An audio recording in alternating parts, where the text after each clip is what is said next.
여러분과 함께하는 루케시오 신부입니다. 성 프란치스코의 오상이의 3부 강의를 시작하도록 하겠습니다.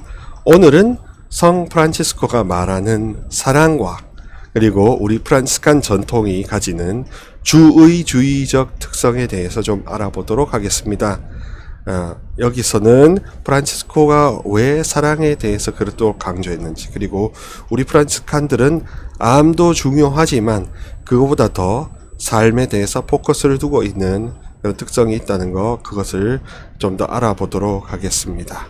그럼 강의를 시작해 볼까요? 프란치스코의 사랑, 이해와 주의주의에 대한 이야기입니다. 본문처럼 이렇게 나와 있죠. 가톨릭 교회 교리서 1822항에 이렇게 되어 있습니다. 사랑은 하느님만을 위하여 모든 것 위에 하느님을 사랑하고 하느님에 대한 사랑 때문에 이웃을 자신같이 사랑하게 하는 향주덕이라고 합니다. 주님을 향한 덕이라고 해서 향주덕이라고 하죠. 그래서 애덕이 하느님만을 위하여 사랑하고 모든 것 위에 하느님을 사랑하며 하느님에 대한 사랑 때문에 이웃을 자신같이 사랑하게 해준다라고 했습니다. 그래서 이웃사랑이라는 것이 하느님만을 위하여 모든 것 위에 하느님을 사랑하는 것과 분리되지 않고 오히려 하느님을 사랑하기 때문에 거기서 나오는 사랑에 힘입어 우리가 이웃을 자신같이 사랑하게 된다라고 하여 원천적인 발원지를 하느님 사랑으로 표현하고 있습니다. 사랑과 그리스도화로서의 오상은 따라서 필수 불가분의 관계를 지닌다고 합니다. 특별히 하느님께서는 바로 이 애덕을 통해서 인간에게 초자연적인 능력을 부여해 주시는데, 애덕은 인간의 의지 안에 주입되어 의지를 초자연적인 영역으로 들어 올려줘서 사랑하는 주체와 사랑받는 대상 간의 일치를 지향한다고 합니다. 그러니까 사랑을 받으면 사랑이 작용하는 부분이 인간 안에서는 의지에 해당이 된다는 겁니다. 감정 정서적인 부분도 물론 영향을 주지만 그거와 동시에 의지에 대한 영향을 굉장히 강력하게 미치는 게 사랑이라고 보는 겁니다. 그래서 인간 의지 안에 사랑이, 애덕이 주입되면 자기 의지로 할 수 없는 것을 초자연적인 영역까지도 그렇게 들어갈 수 있는 용기가 샘솟는다 이거죠. 그래서 사랑하는 주체와 사랑받는 대상 간에 이제 일치를 진짜 갈망하고 지향하게 되는 겁니다. 따라서 사랑은 의지를 굳건하게 하고 용기를 샘솟게 해서 어떠한 시련과 격차에도 불구하고 일치를 향해 전진하게 만든다라는 그런 놀라운 능력을 지닌 게 바로 사랑이라고 할 수 있습니다. 프란치스코 직전의 위대한 성인인 클레르보의 성 베르나르도 성인은 특별히 하느님과 인간 사이의 사랑의 단계를 4단계로 구분하였다고 합니다. 첫째 단계에서 사람은 먼저 자신을 위해 자기만을 사랑하는데, 인간 존재가 일단은 육적이기 때문에 자신 이외의 사랑을 맛볼 수 없기 때문이다. 그렇죠. 아주 이기적으로 자기 자신을 사랑하고 자기 자신 바깥에 있는 세계를 인식할 수 없는 그런 사람이 있습니다. 여러 가지 문제나 경험이나 지식과 지혜의 부족함 이런 것 때문에 그럴 수 있는데, 일단 자기 자신밖에 모르는 그런 사람이 자기 자신만 사랑하는 이제 초보적이고 아주 진입적인 사랑을 보여주죠. 둘째 단계에서 사람은 자신의 불완전함을 느끼면서 믿음으로 하느님을 추구하는데, 어디까지나 자신을 위해서 필요한 도움을 주시는 분으로 하느님을 사랑하기 시작합니다. 우리가 흔히 청하기만 하는 정도 수준이라면, 그게 바로 간청하는 기도라면 우리는 하느님을 도와주시는 분 정도로 사랑하는 겁니다. 그래도 조금은 발전했는 단계이지만 아직도 이게 성숙되기에는 너무나 거리가 먼 것이죠. 또 세 번째로는, 그렇게 해서 이제 그 둘째 단계에서 도움을 주시는 분에서 넘어가서 셋째 단계에서 사람은 필요한 도움을 주시는 하느님을 자주 대하고 그분 안에서 이제 사랑이 좀 더 성장해서 조금씩 하느님이 얼마나 좋으신지 알게 되고, 그리하여 하느님을 위해서 하느님을 사랑하게 된다 이겁니다. 하느님을 위해서 하느님을 사랑하는 나 자신의 필요와 나 자신의 이기심과는 좀 더 멀리 떨어진 객관적으로 하느님 때문에 하느님을 사랑하는 그 단계로 일치의 단계로 이제 좀 더 깊숙이 들어가는 겁니다. 얼마나 좋으신지 알게 되고 하느님을 위해서 하느님을 사랑하는 세 번째 단계에 이어서 마지막 단계에는 그렇습니다. 넷째 단계의 마지막 단계에서는 사람은 하느님을 위해서만 자신을 사랑하는데 그 결과로 영혼은 오롯이 하느님만을 절대적으로 사랑하게 된다는 겁니다. 그러니까 하느님이 자신을 끔찍이 사랑하시기 때문에 내 자신을 하느님을 사랑하듯이 나도 너그럽게 대하고 또 나를 이렇게 너그럽게 대해주시는 하느님을 그분만을 위해서 그분을 향해서만 사랑하게 된다라는 겁니다. 그러니까 예수님께서 말씀하시는 자기 자신을 잊고 하느님을 사랑하고 자기 자신을 버리고 십자가를 진다라는 것은 사랑이 그만큼 굉장히 깊어졌을 때 이루어지는 거죠. 사랑이 아직도 초보적인 단계인데 십자가나 여러 가지 어려움들을 감내해라는 건 그것은 그냥 이를 악물고 버티라 견디라 이 정도 수준으로밖에 들리지 않을 것입니다. 그러나 본뜻은 그만큼 하느님을 더 깊이 사랑하는 와중에 그 다음에 이 모든 현실을 받아들이라는 그런 본질적인 뜻이 있지요. 사랑의 순종이 완성이라는 결실을 맺게 되면 궁극적으로는 하느님만을 절대적으로 사랑하는 단계에 도달하게 될 겁니다. 계속해서 사랑이 깊어지고 언제 어디서나 아버지의 계획을 신뢰한다는 그런 순종이 무르익으면 거의 끝판 단계에 됐을 때는 절대적으로 하느님만을 사랑하게 될 것이고 그렇게 도달할 수 있도록 우리 인간의 의지에 하느님 사랑이 먼저 주입이 되는 겁니다. 그래서 하느님만을 사랑하게 되면 초자연적인 능력이 그 사랑이 우리의 의지를 너무나도 강화시켜 준다 이겁니다. 어디서든지 받을 수 없었던 용기를 그렇게 부여받은 거죠. 그래서 신과 인간이 그토록 멀어 보였는데 그 멀어 보였던 것이 성령이라는 사랑의 영을 통해서 정말로 가깝게 느껴지는 이런 놀라움의 체험을 하게 되고 신앙이 그렇게 싹이 트고 성숙되어 간다는 겁니다. 프란치스코 사부님은 사랑을 어떻게 이해했을까요? 일단 프란치스코는 하느님께서는 사랑이시다는 요한복음 1서 4장 8절의 내용을 그대로 고백합니다. 근데 먼저 고려해야 할 사랑 바로 세라핌이라는 우리가 자주 쓰는 호칭입니다. 이 세라핌 하는데 이 세라핌이라는 용어가 무슨 뜻일까? 이사야서 6장 2절에 그분 위로는 사람들이 있는데 저마다 날개를 6씩 가지고서 둘로는 얼굴을 가리고 둘로는 발을 가리고 둘로는 알아다녔다인데 날아다녔다라고 하면서 세라핌이라는 천사를 묘사하고 있습니다. 세라핌, 셔라핌이라는 히브리어 명사가 사랍이라고 번역이 되는데 이 뜻은 fiery 그러니까 불타는 듯한 불, 열정, 성령 뭐 이런 거하고 연관이 됩니다. 그래서 주님 면전에 있던 세라핌 천사처럼 프란치스코는 하느님의 성령으로 충만한 그 영의 활력 속에서 불과 같은 열정적인 사랑에 온 영혼이 타오르고 있었기 때문입니다. 따라서 프란치스코의 사랑은 신명기 6장 5절에서 언급하는 사랑과 완전히 동일합니다. 너희는 마음을 다하고 목숨을 다하고 힘을 다하여 주 너희 하느님을 사랑해야 한다라고 하는 이 신명기 신학의 핵심을 그대로 따라가고 있다는 거죠. 인준받지 않는 수도규칙 23장 9절에서 하느님 외에는 다른 아무것도 우리는 원하지도 말고 바라지도 말며 다른 아무것도 마음에 들어 하지도 말고 즐거워하지도 맙시다 라고 프란치스코 형제들에게 권고합니다. 그만큼 절대적인 사랑, 하느님만을 바라보는 사랑, 엄청나게 열정에 타오르는 사랑을 보여주는 겁니다. 그가 지녔던 하느님에 대한 세라핌적 사랑 때문에 그렇습니다. 아우구스티노는 말하기를 의지는 존재에 봉사하는 것이기에 믿는 것보다 아는 것이 더 높은 수준을 지니며 의지와 이성이 연합해서 알미 생기고 의지가 이성보다 우선성을 지닌다고 합니다. 그러니까 의지는 우리가 살아가려는 생명의 의지, 삶의 의지가 있어야 생명이 영위가 되는 것이지, 살려는 의지가 없으면 시체 같은 사람이 되는 거 아니겠습니까?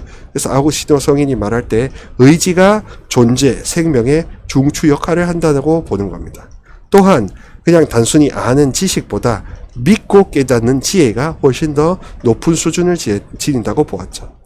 또 알려고 하는 그런 욕구와 갈망이 있고 또 알 수 있는 능력이 연합해야 진정 참된 지식, 지혜가 생기고, 또 의지가 우리 인간이 갖고 있는 지성적인 능력보다 더 우선한다고 보았습니다. 토마스 아퀴나스라는 그런 다른 계열의 주지주의적인 교회 신학 안에서는 알미 무엇보다 중요하고 지성이 더 중요하다고 하지만 아우구스티노 성인은 의지가 더 중요하다고 하죠. 이 사랑은 의지의 초자연적인 능력, 본성을 주입하여 초월하게 만든다고 하였습니다. 그래서 프란치스코의 세라핌적 사랑은 주 하나님을 완전히 알게 만들어서 그리스도화에 이르게 합니다. 그러니까 죄로 인해 가로막혔던 우리 영적인 여정이 이제 의지와 사랑으로 아주 무한대로 열리게 되는 거죠. 더군다나 그리스도의 반열에까지도 도달할 수 있다라는 엄청난 개방성이 보이는 겁니다. 그렇기 때문에 프란치스코와 그의 후예들인 프란치스칸들에 있어서 프란치스칸 영성의 본질을 정의할 때 가난, 그리스도화, 복음적 삶을 떠올리며 이야기하겠지만 신명기 6장 5절에서 말하는 차원과 동일한 세라핌적 사랑, 불타오르는 사랑이 프란치스칸 영성의 생명 아니마라고 저는 봅니다. 그리고 많은 학자들이 우리가 가난, 자금, 겸손, 복음 이런 것들을 프란치스칸 영성의 어떤 연관 검색어로 생각을 하겠지만 프란치스칸 영성은 그것보다는 더 본질적으로 6장 5절의 말씀의 그 성령을 그대로 살아내는 것, 우리 안에 그대로 육화시키고 그대로 체화시키는 그것이 바로 프란치스칸 영성이라고 할 수 있습니다. 불타오르는 사랑, 하느님을 정말로 그 불타오르는 사랑에 내가 도달할 수 있기를 바라는 심정으로 이렇게 필요한 모든 것들을 다 노력을 기울인다. 이게 바로 프란치스칸 영성이 추구하는 영적인 삶이 아니겠습니까? 이 사랑 없는 가난이나 복음적 삶이나 그리스도와의 일치를 두고 프란치스칸 영성이라고 하기에는 부족하다는 점을 잘 알아야 합니다. 그래서 프란치스칸 영성은 세라핌적 사랑을 향한 주의주의, 볼론타리즘을 근본적으로 추구하며 사랑의 삼위일체 하느님과의 영원한 친교 속에서 살며 세상을 사랑으로 인하여 자유롭게 창조하시고 육화하시어 우리를 세라핌적 신화로 인도하시는 하느님의 사랑이 알파요 오메가인 영성, 사랑이 그 무엇보다도 앞선다는 사랑의 우선성의 핵심을 둔 그런 영성이란 점을 잊지 않아야 합니다. 주의주의라는 것 앞서 말씀드렸다시피 사랑이 의지를 강화하고 의지가 생명을 이렇게 드라이브를 건다, 운전을 한다, 이렇게 경영하게 된다. 의지가 곧 기수가 된다라는 그것입니다. 신앙생활조차도 의지의 영향을 많이 받지 지성의 영향을 많이 받지 않는다. 이게 바로 주의주의죠. 그만큼 우리는 더 많이 사랑하기 위해서 믿고 더 사랑하기 때문에 더 알고 싶어하는 사랑의 근본으로 둔 영성이요, 주의주의 유산을 가진 그런 영성 분파라고 할 수 있습니다. 첼라노 대전기 제2생의 제2부 135항에서 오상과 관련하여 그리스도를 위한 진실한 사랑이 이 연인을 그리스도의 모습으로 변형시켰던 애초부터 프란치스코는 그의 절친한 동료들까지도 한동안 모를 만큼 온갖 주의를 기울여 그의 보물을 숨기고 감추기 시작했다라고 증언하고 있습니다. 그래서 그리스도를 향한 진정한 사랑은 그리스도처럼 완전히 닮고 싶다라는 예수 그리스도와 똑같이 되고 싶다라는 동기요, 궁극적인 동력이 되었습니다. 오상은 그렇기 때문에 그리스도화와 직결되어 있고, 또 오상은 사랑과 직결되어 있는 거죠. 진실한 사랑과 깊은 연관을 맺고 있는 것입니다. 그래서 그리스도를 진짜 사랑하기 때문에 오상이 주어졌고, 그 오상으로 인해서 그리스도와 닮은 우리의 인간의 원초적인 본성이 회복된다라고 보는 겁니다. 그래서 단순히 구원이 뭔가 죄주 용서받는 그런 정도 차원으로 하느님과 우리의 격차가 보존되는 그 차원뿐만 아니라 이제 그 격차마저도 좁아들어 예수 그리스도와 동일한 반열까지 도달할 수 있게 된다 이겁니다. 예. 하지만 우리가 예수 그리스도와 똑같이 성자로 이렇게 지어지는 건 아니지만 어떤 필리오란사라고 해서 입양됨, 성령으로 인해서 자녀로 입양되었다, 이런 측면에서 우리는 종이요 자녀요 그리스도의 형제 자매라는 점, 그것을 다시금 확인하게 됩니다. 그렇게 모든 것에서 세라핌적 사랑을 우선하였기 때문에 이기적인 낡은 자아와 하느님의 사랑에 대한 확고한 믿음이 상호 교환되었고, 우리가 새로운 사람으로 재창조되어서 사랑의 자기 증여적 본성에 따라서 형제를 기꺼이 섬길 수 있게 된 겁니다.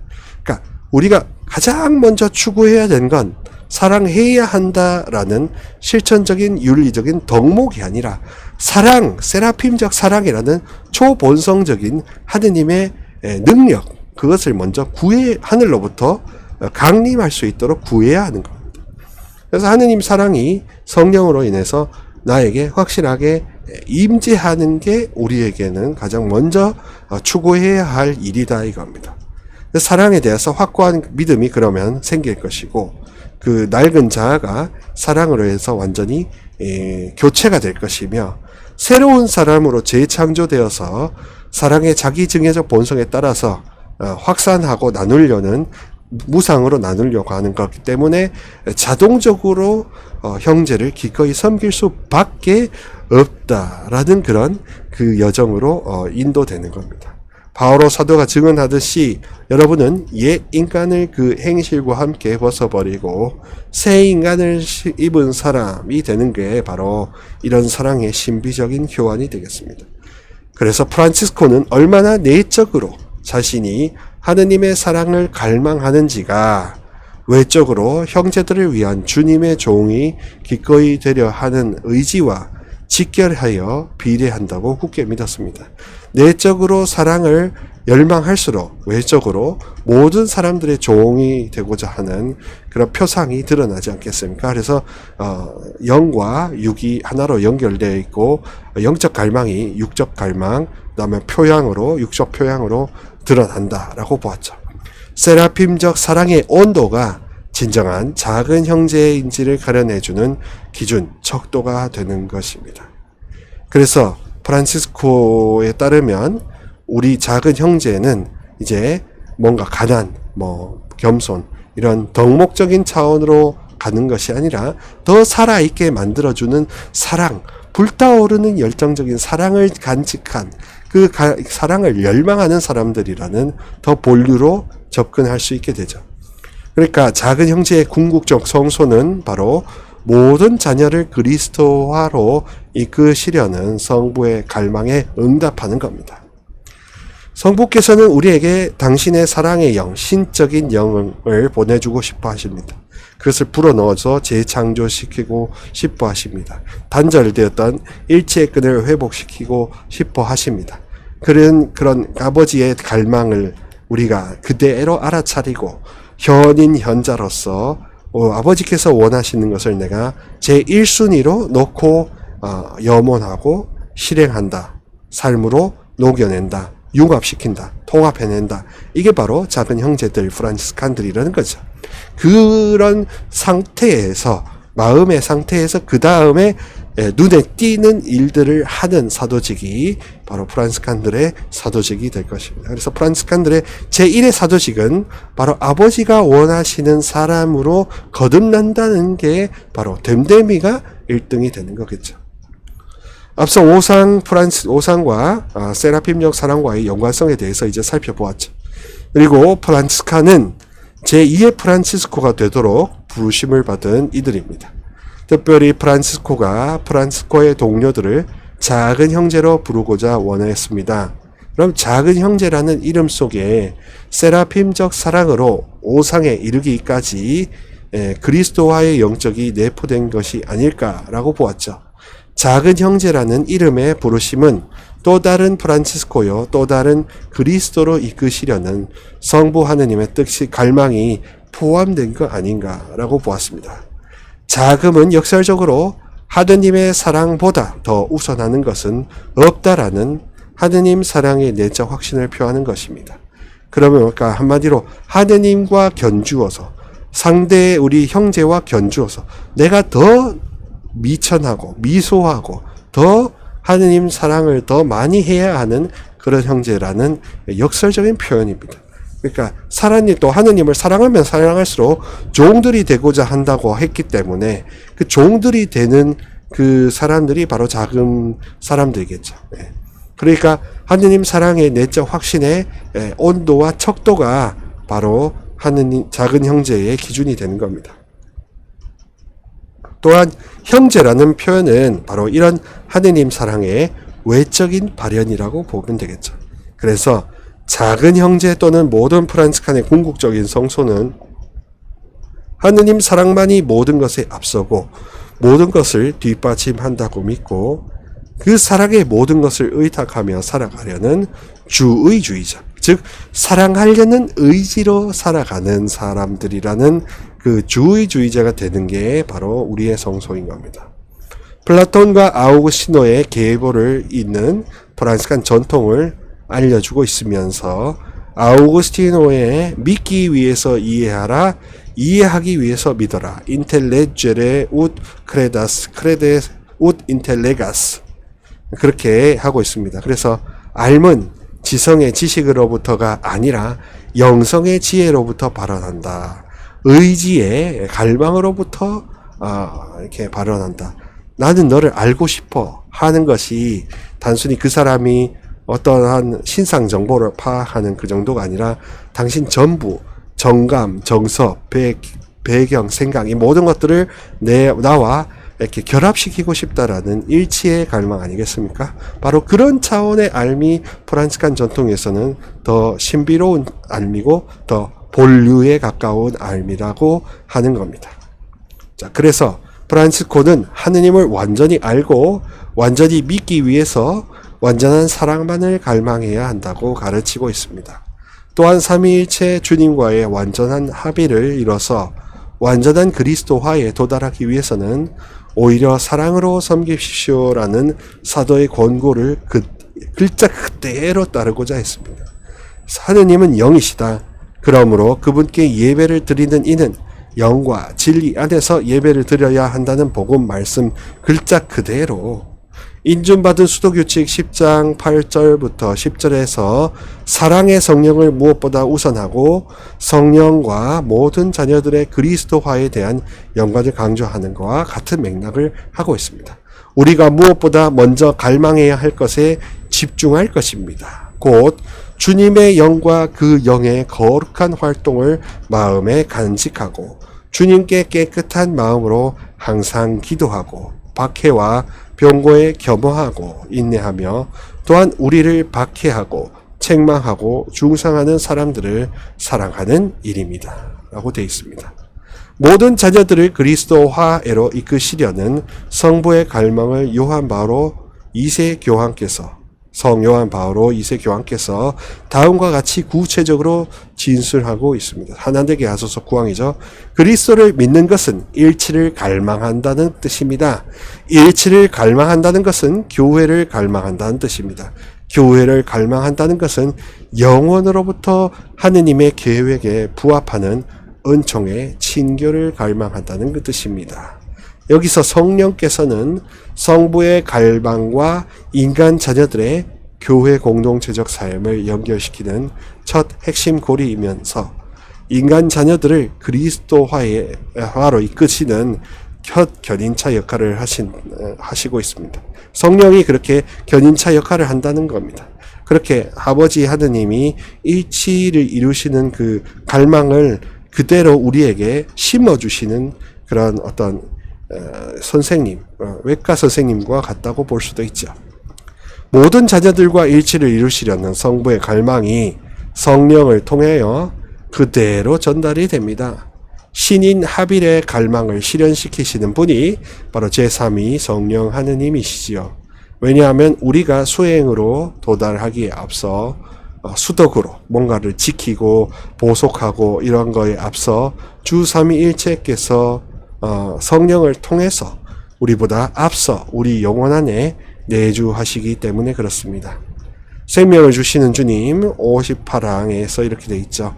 성령으로부터 오는 은총의 선물을 통해서 인간은 새로운 삶으로 들어가고 신적 생명 자체의 초자연적 실제 안으로 들어가서 성령의 거처가 되고 하느님의 살아있는 성전이 됩니다. 성령을 통하여 아버지와 아들이 그에게 오시어 그와 함께 머무십니다.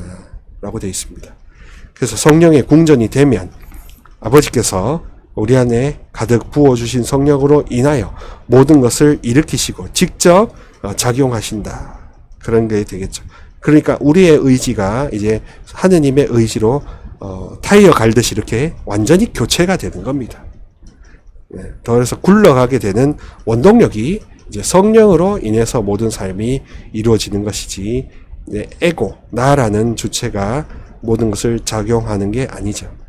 결국 작은 형제 또는 프란스칸이라는 성소는 성령을 통하여 하느님 사랑의 세라핌처럼 불타고 그 온도가 극치를 이뤄서 오상에 다다르게 되며 마침내는 완전한 그리스도화를 무상의 최고 상급으로 받는 주의주의자가 되는 섭리로 이끄시려는 성부의 갈망 계획을 이야기합니다. 그러니까 프란스칸들에게 있어서 아버지의 갈망은 뭐 프란스칸들에게만 있는 갈망이 아니지만 더 본류의 아버지의 갈망은 우리를 다 성자 당신 예수 그리스도처럼 그런 영적인 존재로 다시 거듭 재창조하고 싶어 하신다. 원죄 이전에 영적인 존재로 창조하셨는데 원죄 이후로부터 이렇게 육적인 존재로만 이렇게 전락했는데 그렇게 그냥 두시지 않고 다시금 영적인 존재로 되돌리시고자 하는 갈망이 있다는 것을 알아들으라 이겁니다. 그래서 그렇게 하기 위해서 그런 삶을 살아가기 위해서 우리에게 엄청난 사랑을 퍼부어 주시고 그 퍼부어 주신 사랑이 우리 의지를 강화시켜서 초자연적인 능력을 발휘하게 하고 그 발휘하게 되는 그 능력이 성령의 능력이 당신과 갭을 엄청 좁혀준다 이거죠. 그래서 모든 자녀들이 당신과 일치된 상태에서 사랑, 기쁨, 평화를 만끽하려고 하는 게 그게 아버지의 뜻이라 이겁니다. 모든 자녀들을 그렇게 이끄시려는 성부의 갈망이 안배하심을 우리가 제대로 알아들어야 되는 겁니다. 그러니까 오상이란 건 그렇게 의지를 처음부터 아주 공고히 하고 사랑만을 열망하다 보면 최고 끝판왕에 있어서 아버지께서 성령을 통하여 아니면 세라핌 천사를 통하여 이렇게 심어주시는 겁니다. 프란치스코만큼 예수님을 사랑하면 이렇게 프란치스코에게 주어졌던 오상이 우리에게도 주어질 수 있다라는 게 얼마든지 가능한 이야기입니다. 프란치스코 이후로도 많은 성인 성녀들이 어떤 이제 기록된 확증된 오상을 받았다고 하는 뭐 성인들도 있죠. 뭐 오상의 비유, 실제로는 뭐 이상이라고 해서 이 양쪽 손만 이야기하는 경우도 있는데 여하튼 그 이상 혹은 오상 이런 것들은 그 자체가 기적으로서 치유와 무슨 이런 현상을 일으키는 것으로 그치지 않고 더 본류 안에는 우리 마음 안에 얼마만큼의 사랑이 가득 차 있는가, 그 가득 차 있는 것이 외적으로 이렇게 확증되었다라고 보는 겁니다. 삼위일체 주 하느님께서는 자체로서 자존하시며 자족하시고 자유로우시죠. 타자를 대하시면 그 타자에게 자기의 본질인 사랑을 무상 증여하시려는 그런 분입니다. 그래서 그 타자도 당신과의 끊어지지 않는 유대 안에서 당신처럼 자유롭고 자족하며 자존할 수 있기를 진정 갈망하시기 때문입니다. 그것을 두고 하느님의 뜻이라고 명명하지요. 우리가 당신께서 허락하시는 한도까지 닮은 모습을 회복하기를 바라십니다. 그래서 부르심도 주님의 영에 따른 영적 갈망도 오상도 그리스도화도 모두가 성부의 갈망 계획에 따른 것으로 이해해야 합니다. 또한 주님께 감사한 마음이 너무나 크기 때문에 그리스도화를 가능케 하는 세라핌적 사랑도 매일 우리 삶에서 자라도록 우리의 영적 갈망에 의하지 않고 성부의 갈망에 의해 이루어지는 것이 바로 사랑의 신비죠. 성화에 대한 고정관념이 있지 않는지 한번 살펴봐야 될 겁니다. 성화를 많이 하려면 많은 기도와 단식, 자선행위, 봉사, 사도직, 성지순례 등 열심히 수행하는 것은 성부를 기쁘게 해드린 일에는 분명히 틀림없습니다. 그러나 사랑에만 집중하지 않고 행할 수도 있기 때문에 그런 위험성이 있는 거죠. 그래서 예수님께서 마르타에게 필요한 것은 한 가지뿐이라고 말씀하시는 겁니다. 예수님의 영원한 갈망은 제가 원하는 대로 하지 마시고 아버지께서 원하는 대로 하십시오 라고 하는 거, 아버지 뜻에 온전히 합치되는 게 성자께서 원하시는 거고 성부께서도 자녀들에게 원하신 겁니다. 알퐁소 성인이 말하듯이 성화의 유일무이한 방법론은 성부의 뜻과 갈망과 우리의 뜻 갈망을 완전히 하나가 되게 하는 합치, 유니포미티입니다. 성부께서 갈망하시는 바가 바로 우리의 갈망이 되고 그게 성화라는 거죠. 더 이상 내 뜻 따로 주님 뜻 따로 아버지 뜻 따로 내 뜻 따로 이렇게 양자가 이렇게 될 이유가 없습니다. 융화되어서 동글동글하게 하나로 뭉쳐져서 완전히 합치되는 게 바로 성화인 겁니다. 그러니까 성화를 수덕적으로 볼 것이 아니라 합일론으로 보는 것이 오히려 더 확실하고 오류가 없다는 거죠. 이게 바로 완덕의 가장 높은 정점이고 우리는 이 정점을 향하여 끊임없이 노력을 해야 합니다. 그랬을 때 주님께서 주시는 확증이며 상급이 바로 오상이죠. 그리스도화라는 완성이 됩니다. 오상을 통해서 세라핌적 사랑의 권능과 목적을 확실히 이해하게 되었죠. 그만큼 사랑을 통해서 순종의 사랑을 통해서 사랑의 순종을 통해서 오상을 이렇게 받게 되고 오상을 통해서 이제 완전히 이 하느님 사랑의 확증을 이룬다 이겁니다. 그러니까 열심히 사랑하면 아주 깊이 사랑하면 오상까지도 우리에게 주어질 수 있다라는 거죠. 세라핌적 사랑을 통해서 그리스도화라는 길도 알게 되는 겁니다. 완전 우리가 하느님께서 허락하시는 그 범위까지 성부께서 허락하시는 범위까지 그리스도 같은 능력을 닮은 모습을 회복할 수 있다라는 겁니다. 죄 때문에 예수님께서 이 세상에 오신 것이 아니라 우리를 다시금 예수님과 닮은 자녀로 거듭나게 하시기 위해서 그만큼 아버지가 선하신 분이라는 것을 보여주기 위해서 이렇게 이 땅에 오셨다라는 게 프란치스칸들이 바라보는 그리스도의 육화의 이유라고 합니다. 굉장히 긍정적이고 선한 모티브를 지니죠. 그것이 우선 작은 형제요 프란치스칸들로 하여금 성부께서 원하시는 바가 바로 우리가 원하는 바와 합치되는 완덕의 가장 높은 정점에 도달하도록 부르셨습니다. 이것이 우리들의 부르심이 다른 부르심에 대해 상대적으로 가지는 본질적인 차별점입니다. 프란치스칸 성소라는 것은 무슨 일을 하려고 부르신 게 아니라 어떠한 사람을 돌보시려고 하는 것에 문제가 되는 게 아니라 아주 본류도에 따라서 또 다른 그리스도가 되고 또 다른 영적인 자녀가 되는 것에 더도 말고 덜도 말고 딱 그 일을 그 댐댐이의 사업을 하기에 합당한 사람들을 불러 모으셨다고 하는 겁니다. 오상을 통해서 보았던 신화와 육화의 교차점인 그리스도화 그리고 성부의 영원한 갈망 뜻에 제2차 바티칸 교회에서도 말하듯이 이렇게 응답하는 겁니다. 영원하신 하느님 아버지께서는 당신 지혜와 자비에 지극히 자유롭고 심오한 계획으로 온 세상을 창조하시고 인간을 드러높여 신적 생명에 참여하게 하셨습니다. 그리고 성부께서는 모든 뽑힌 이를 영혼으로부터 미리 아시고 많은 형제 중에서 맏아들이 되신 당신의 아드님과 같은 모상이 되도록 미리 정하셨습니다. 하느님은 거룩하시고 인간이 하느님의 거룩함에 참여하기 위해서 인간 역시 거룩해져야 하는 것은 당연하기 때문에 인간을 거룩하게 하시는 성화주인 성령의 역할이 아주 중요하게 되는 겁니다. 또한 인간은 이 성령으로 말미암아 새로 태어나오고 새 창조가 이루어지죠. 성령에 의해서 그리스도 안에서 세례 은총을 접한 인간은 그 자신이 다른 그리스도가 되기 위해 제2의 그리스도가 되기까지 육화한 말씀에 똑같은 삶을 입게 됩니다. 곧 성령으로 말미암아 성령에 의해서 그리스도처럼 닮은 인간으로 변모하게 되고 성화주인 성령과 그 영의 거룩한 활동을 간직하라는 성 프란시스코의 수도 규칙이 참으로 완전하게 실현될 수 있습니다. 바오로 사도의 권고처럼 세라핌적 사랑 그 자체이신 성령의 인도에 따라서 철저히 사는 이 누구에게나 오상이라는 성부의 뜻에 의한 최고 상훈, 훈장을 이렇게 받을 수 있는 겁니다. 프란치스코가 그토록 제3위 성화주 성령을 강조하였던 것은 그리스도화에 성령이 작용하는 아주 지대한 역할이 있기 때문에 그렇습니다. 프란시스칸 은사의 본질에서 성화주 성령을 빼놓고 논할 수 없을 것이며 필수 불가결한 동반자요 격려자인 파라클레토 성령이 되십니다.